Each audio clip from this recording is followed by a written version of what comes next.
Let me make a small observation before we begin. You clicked on this video because the title suggested something about power, disappearing, being missed.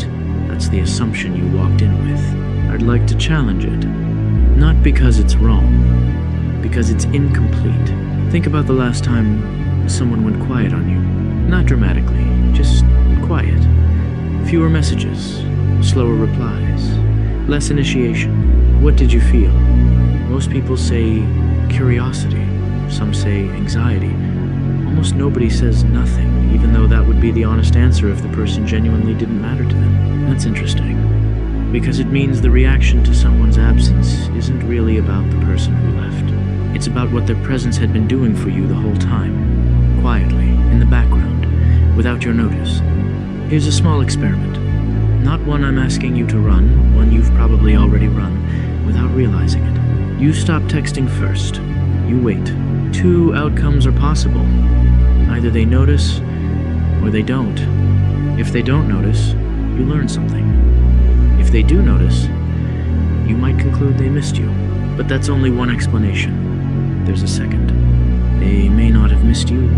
They may have missed the attention, your replies, your availability, the feeling of being prioritized. Those are not the same thing as missing a person, even though they produce identical behavior on the surface. So, how do we tell the difference?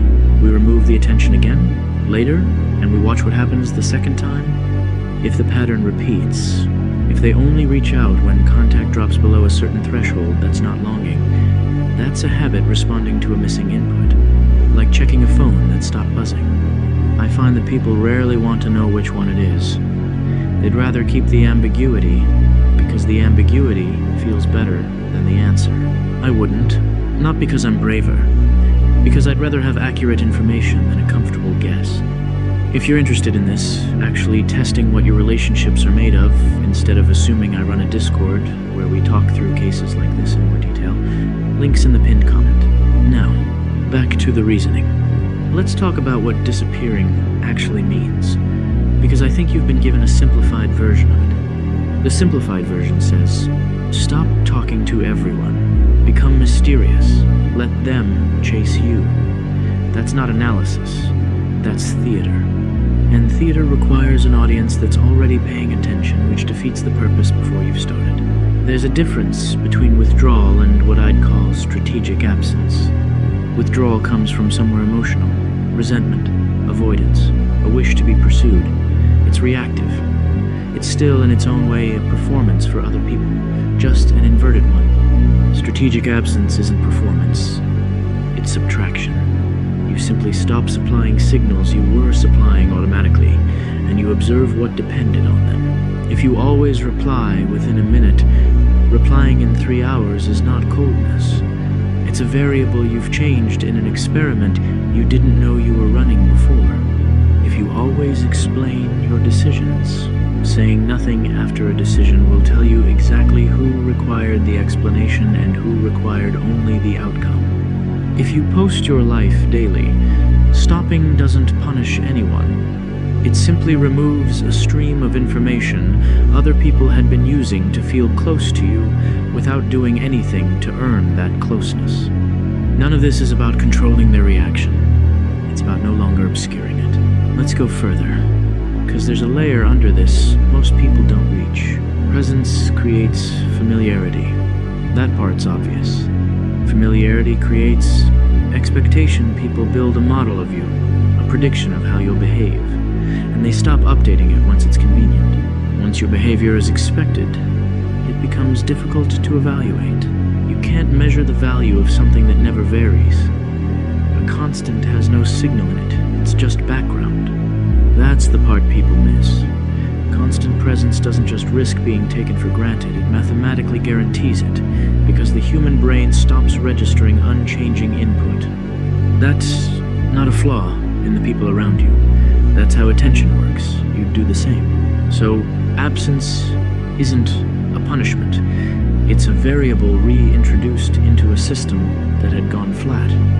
And the reaction to that variable, that's where the actual information is. A friend suddenly goes distant. You could assume they're upset with you. Possible. But consider the alternative. Maybe they're simply occupied, and your assumption says more about how central you expected to remain in their life than it says about them. Someone leaves you on red. You could assume disrespect. Or, and I'd want to check this, before accepting the first explanation, they might be avoiding a conversation they don't yet have the energy for. Silence gets treated as a message. Often it's just silence. Here's one I find genuinely interesting. Someone who barely noticed you suddenly becomes interested the moment you stop being available. People call this the chase.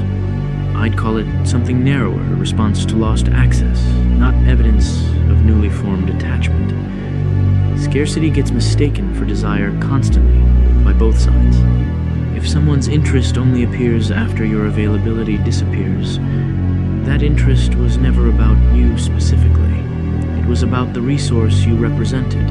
That's not cynicism. That's just what the timing tells us, if we're willing to read it honestly. You may have already noticed this in your own life. Most people notice it and then talk themselves out of the conclusion, because the conclusion is less comfortable than the story they'd prefer. I wouldn't talk myself out of it. I'd want to know which one is true, even if the answer isn't flattering. Let's take it one layer deeper, because there's something under attachment too. Say someone does miss you, genuinely, not just the attention. What does that reveal? It reveals dependence. Not a negative kind, necessarily. Just a structural fact. Some part of their stability was resting on your presence being predictable. That's worth knowing. Not to exploit it. To understand the actual shape of the relationship, rather than the shape you'd assumed it had while you were too present to test it. I've noticed something similar during long observations of suspects, actually. People reveal considerably more once they believe no one is watching them anymore. The moment surveillance appears to lift, behavior changes not because the person has changed, but because the performance they were running for an audience has stopped being necessary. Absence doesn't create the truth, it just removes the reason to hide it. There's a small contradiction worth sitting with. If someone tells you they don't care whether you respond, and then checks their phone every few minutes waiting for exactly that, I'd consider that a discrepancy worth noting. Not an accusation, just data. People are remarkably predictable the instant they believe they aren't being watched. You reacted reading that, didn't you? That's fine. Reactions aren't failures. They're just information leaking out ahead of the story you tell about yourself. So, let's return to where we started, because the shape of the idea has changed since then. You didn't come here to learn how to disappear.